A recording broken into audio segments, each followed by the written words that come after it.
প্রায় 100 টাকার মতো খরচ করে আমি দোকানের মতো সেম টু সেম অথবা বলতে পারেন তার থেকেও বেশি মজাদার এই ম্যাঙ্গো আইসক্রিম বাসাতে বানিয়ে ফেলেছি। আপনারাও চাইলে বাসাতে খুবই অল্প কিছু উপকরণে আর অল্প কিছু টাকা খরচ করে এমন মজাদার ম্যাঙ্গো আইসক্রিম বানিয়ে ফেলতে পারবেন। আসসালামু আলাইকুম, ওয়েলকাম পান্নাস ওয়ার্ল্ডের আরো একটি নতুন রেসিপিতে। প্রথমে আমি নিয়ে নিব একটি পাকা আম। খোসা ছাড়াতে হবে না, দুপাশ থেকে এভাবে করে স্লাইস কেটে নিবেন আর আমের মাঝে এভাবে করে দাগ কেটে দিবেন ছুরি দিয়ে, তাহলে আম ছাড়াতে একদমই সহজ হয়ে যাবে।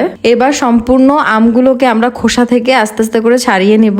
এই যে আমি সবগুলো আমকে খোসা ছাড়িয়ে নিয়েছি। এবার একটি ব্লেন্ডার জারের মধ্যে আমগুলোকে ভালোভাবে ফাইনলি ব্লেন্ড করে নিব, যাতে কোনো লাম্পস না থাকে সেদিকে খেয়াল রাখবেন। তো অবশ্যই একদমই ফাইনলি ব্লেন্ড করে নিবেন।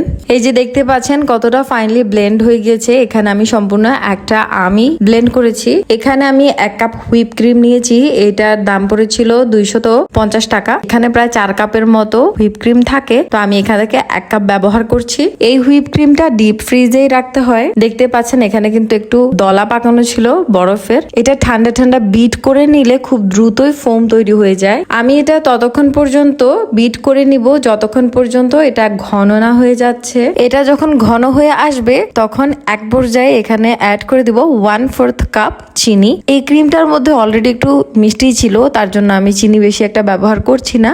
আর আপনারা যদি আরো বেশি মিষ্টি খেতে পছন্দ করেন তাহলে আপনারা চিনির পরিমাণটা আরো বাড়িয়ে দিতে পারবেন। হুইপ ক্রিমটা যখন সম্পূর্ণ থিক হয়ে যাবে তখন এতে অ্যাড করে দিব আমরা যে আম ব্লেন্ড করে রেখেছিলাম সেই আমের পিউরি। সামান্য অরেঞ্জ ফুড কালার এখানে ব্যবহার করছি, যাতে একদম দোকানের মতো সেম টু সেম আইসক্রিমের কালারটা আসে সেই জন্য। এইবার সবকিছু একসাথে ভালোভাবে বিটার মেশিন দিয়ে বিট করে নিবেন, যাতে কালারগুলো ম্যাচ করে। যদি কালার ম্যাচ নাও করে, আশেপাশে একটু সাদা থেকে গেলেও সমস্যা নেই। এবার একটা এয়ারটাইট বক্স নিয়ে নিয়েছি আমি। নর্মাল যে আইসক্রিমের বক্স সেগুলো নিতে পারবেন, সমস্যা নেই। তো আমি এইখানের মধ্যে যে আমাদের আইসক্রিমের মিক্সচারটা আছে সেটা ভালোভাবে সবকিছু দিয়ে একটু স্প্যাচুলা দিয়ে সমান করে নিচ্ছি। যেহেতু এটা একটা ম্যাঙ্গো আইসক্রিম, তাই আমি উপর থেকে আমের কিছু কিউব কেটে দিয়ে দিলাম আর দিয়ে দিচ্ছি সামান্য কিছু কাঠবাদামের কুচি।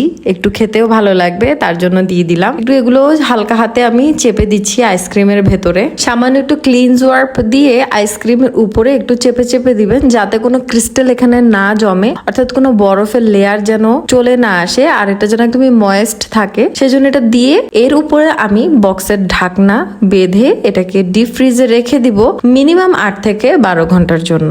ওভারনাইট ফ্রিজে রেখে আমি এখন নামিয়ে নিয়েছি। এবার ক্লিনজ ওয়ার্পটা উঠিয়ে দেখি সামান্য হালকা হালকা জলীয় বাষ্প ছিল, মেবি সেগুলোই জমে গিয়েছে, কিন্তু সমস্যা নেই। বরফগুলোকে ছাড়িয়ে আমি ক্লিনজ ওয়ার্প সরিয়ে নিলাম। মাশাআল্লাহ, আইসক্রিম কিন্তু খুব সুন্দরভাবে সেট হয়ে গিয়েছে। সম্পূর্ণ আইসক্রিমটিকে আমি একটি প্লেটের মধ্যে আনমোল্ড করে নিলাম আর দেখতেই পাচ্ছেন আইসক্রিমটা কতটা সফট হয়েছে। আপনারা বাসায় যখন বানাবেন তখনই খেয়ে বুঝতে পারবেন যে এই সফটনেস কতটা পারফেক্ট ছিল। একদমই দোকানের আইসক্রিমের মতোই ছিল। মাশাআল্লাহ করে আমার বাচ্চারা তো বলছিল যে দোকানের আইসক্রিম থেকেও নাকি অনেক গুণ বেশি মজাদার। আর সব থেকে মজার জিনিস হচ্ছে এই আইসক্রিমে আমি কিন্তু কোনো ম্যাঙ্গো ফ্লেভারে দিইনি, একদমই বাসায় হেলদি ভাবে আমি আমের যে ফ্লেভার সেটা অ্যাড করেছি।